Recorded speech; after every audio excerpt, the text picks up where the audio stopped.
Mon nom est Thérèse Kamana, je suis rwandaise, je suis basée à Kigali, au Rwanda. Ma compagnie a été créée en 2010 et on produit de l'énergie, mais plus particulièrement de l'énergie verte. On veut contribuer au bien-être de l'environnement. On veut préserver la planète pour les générations futures et pour nous-mêmes. L'énergie, c'est la colonne vertébrale du développement. On ne peut pas parler de développement sans parler d'énergie. On ne peut pas construire des hôpitaux sans énergie. On ne peut pas parler d'industrialisation sans énergie. On ne peut pas avoir des bonnes écoles avec tout ce qui va avec sans énergie. On ne peut pas parler d'ICT sans énergie. Bref, pour moi, c'est la colonne vertébrale du développement. J'étais la première à ramener des lampes LED au Rwanda, dont j'ai eu le prix de l'innovation en 2011. On fait des études de projet de hydropower plant, on réalise, on construit et on gère. On a 2 contrats avec le gouvernement du Rwanda, des PPA de 25 ans. Par ailleurs, je suis la vice-présidente de la Chambre de l'industrie qui regroupe 7 associations, dont celle de l'énergie, le mining, la construction et 3 autres. Il y a des gens qui ont donné de leur vie pour qu'on puisse avoir un pays. J'ai toujours vécu à l'étranger, j'avais jamais vécu au Rwanda. Je suis venue pour voir ce que je pouvais faire au Rwanda en 2005. Et la toute première fois où je suis venue voir ce que c'était le Rwanda, c'était en 1994. Et là, c'était vraiment la libération du pays après le génocide. Ça marque. Ça m'a pris du temps avant de me décider. Il fallait que je me prépare et que je revienne et que je sache au moins quoi faire.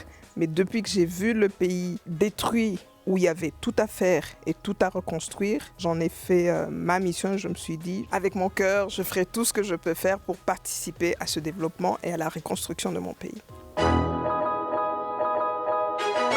J'ai fait mes études primaires et secondaires au Congo, en RDC. Ensuite, je suis allée en France.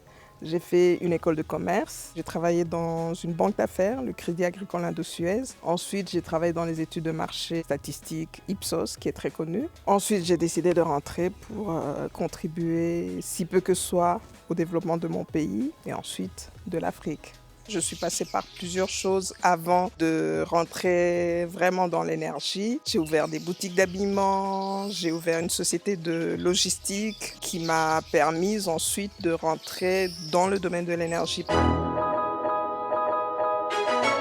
Je pense que je suis persévérante. Je n'abandonne pas quand je commence. Pour y arriver dans ce monde qui est prédominé par les hommes, il faut avoir du caractère, sinon on abandonne au bout de quelques jours. C'est une très belle expression. La femme africaine est conciliante, la femme africaine est courageuse. Et là, la capacité, si on lui donne les moyens, la femme africaine, elle est capable de tout. J'aimerais continuer à montrer à mes jeunes sœurs, à mes enfants, quand je parle de mes enfants, ce sont nos enfants africaines, plus particulièrement les jeunes filles et les jeunes femmes et les femmes de mon âge, qu'on peut y arriver quand on veut. Je suis noire, je suis africaine, je suis rwandaise, mais j'ai réussi à arriver à accomplir ce que par la grâce de Dieu j'ai réussi à accomplir.